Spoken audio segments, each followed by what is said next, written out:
Je vous dis bonjour à tous au nom de Jésus-Christ, quel que soit le lieu où vous me suivez. C'est le frère Édouard Kalichikati, serviteur de Dieu.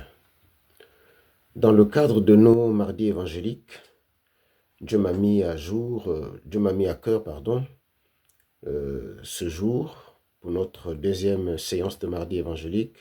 Dieu donc m'a mis à cœur de vous parler de la divinité de Jésus-Christ. La personnalité de Jésus-Christ est très controversée dans le monde, même parmi les enfants de Dieu. Pour certains, Jésus-Christ, c'est un prophète qui a fait son temps et il est remplacé par d'autres prophètes. Pour d'autres, Jésus-Christ est le Fils de Dieu, mais il n'est pas Dieu. Pour d'autres encore, Jésus-Christ est Dieu, mais il est en même temps le Père, le Fils et le Saint-Esprit.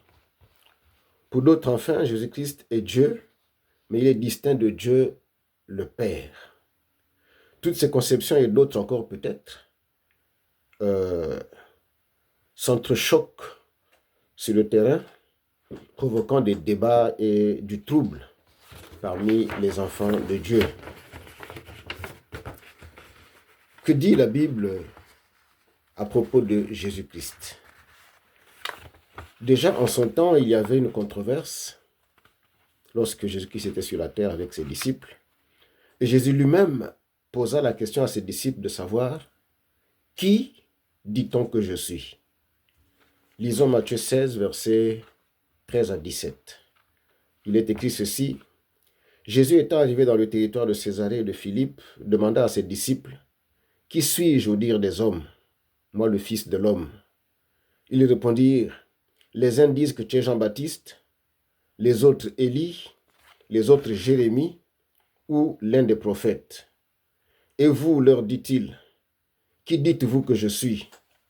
Simon-Pierre répondit, « Tu es le Christ, le Fils du Dieu vivant. » Jésus reprenant la parole lui dit, « Tu es heureux, Simon, fils de Jonas, car ce ne sont pas la chair et le sang qui t'ont révélé cela, mais c'est mon Père qui est dans les cieux. » Pierre, dans sa réponse, précise non seulement que Jésus est le Christ, mais aussi qu'il est le Fils de Dieu.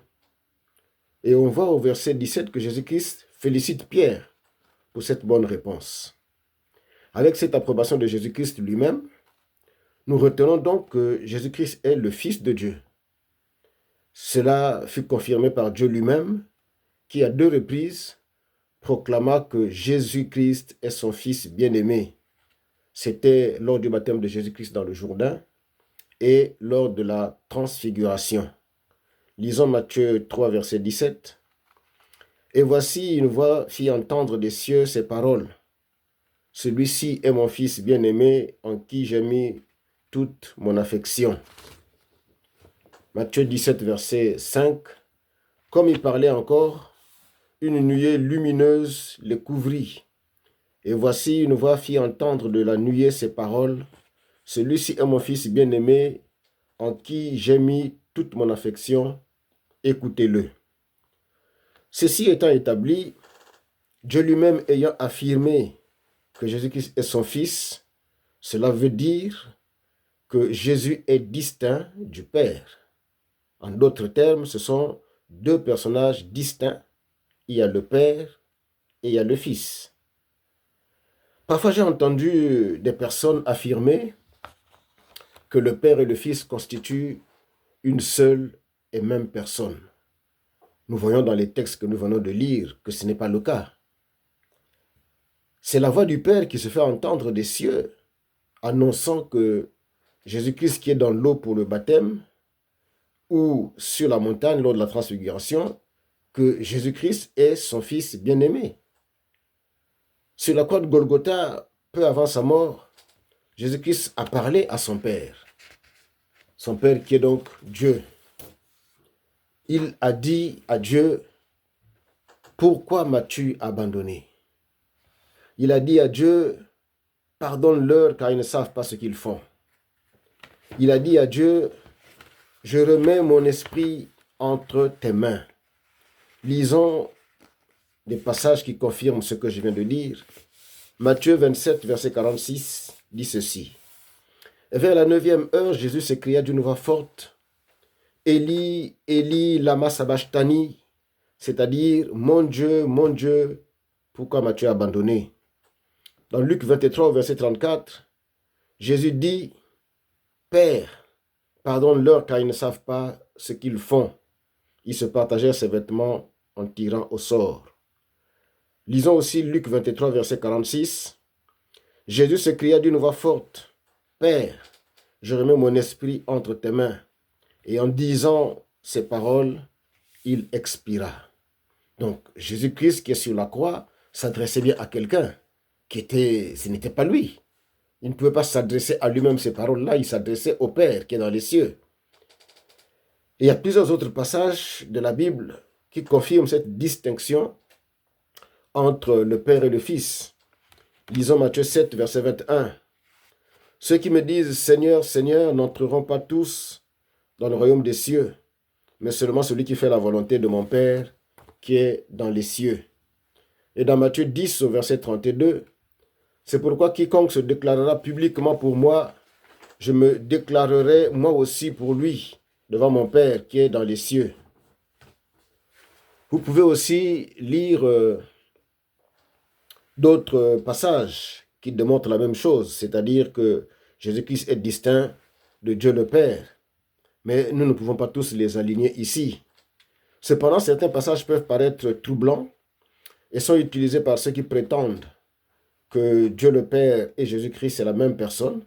Nous allons examiner quelques-uns pour nous faire une idée nette. Prenons Jean 10, 30. Jean 10, 30 dit ceci, « Moi et le Père, nous sommes un. » Ce verset qui est abondamment utilisé est aussi appuyé par d'autres versets dans le même genre. Prenons Jean 10, 38. « Le Père est en moi et que je suis dans le Père. » Prenons aussi Jean 14, verset 9. « Celui qui m'a vu a vu le Père. Comment dis-tu, montre-nous le Père » Jean 14, verset 9.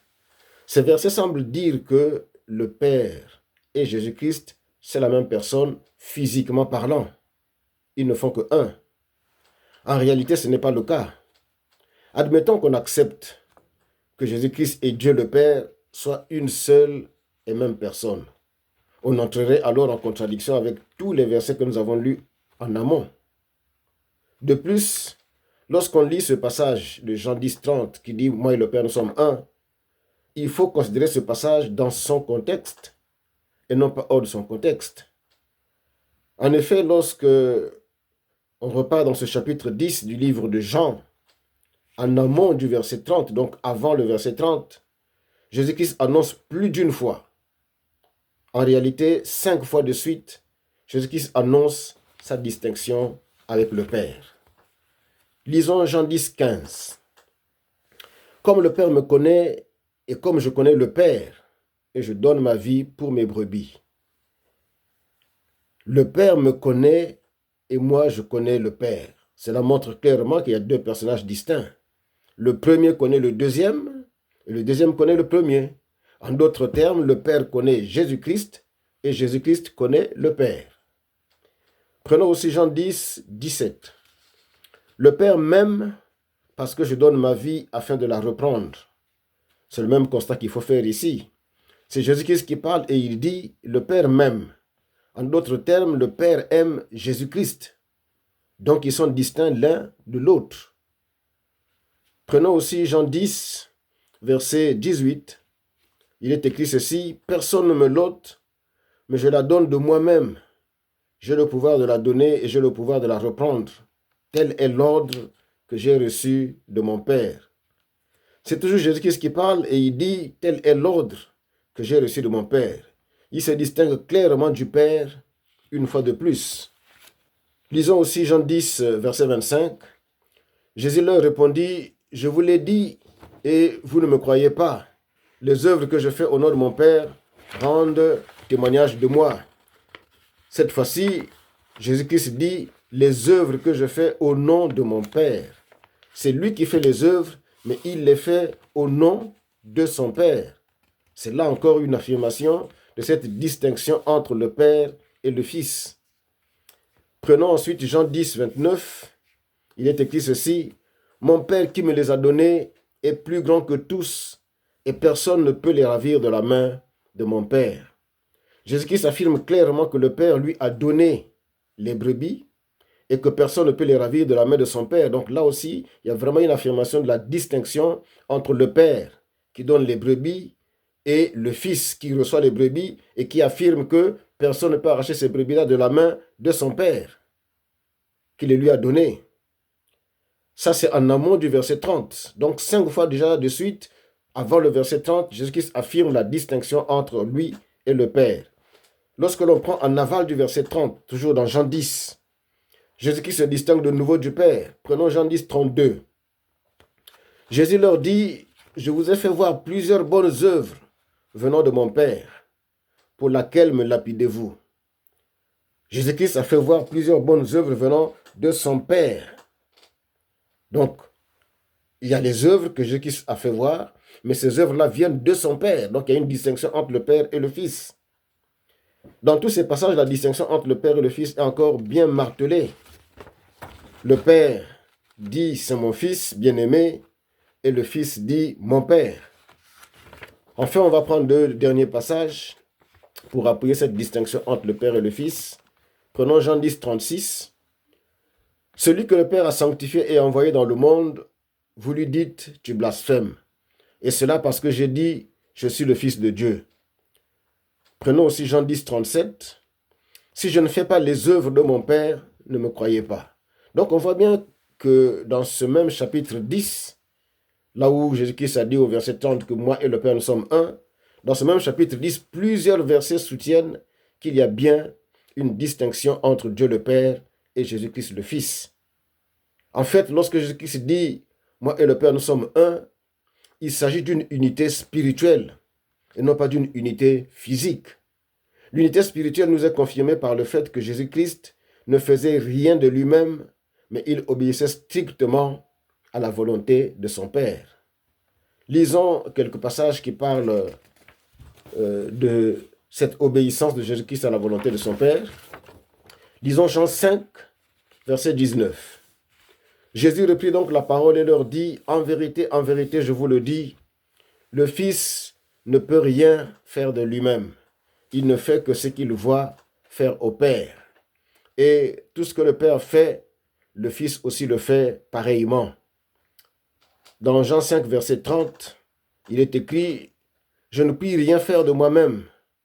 D'après ce que j'entends, je juge et mon jugement est juste, parce que je ne cherche pas ma volonté, mais la volonté de celui qui m'a envoyé. » Dans Jean 6, 38, il est écrit: « Car je suis descendu du ciel pour faire non ma volonté, mais la volonté de celui qui m'a envoyé. » Dans Jean 4, verset 34, il est écrit, Jésus leur dit: « Ma nourriture est de faire la volonté de celui qui m'a envoyé et d'accomplir son œuvre. » Ces derniers versets montrent la formidable unité entre le Père et le Fils. Ils nous apprennent que le Fils ne fait rien de lui-même, il ne fait que ce qu'il voit faire au Père. Il ne fait que la volonté de son Père. Donc il n'est absolument pas question d'une unité physique. Le Fils est bien distinct du Père, mais il parle plutôt d'une unité spirituelle.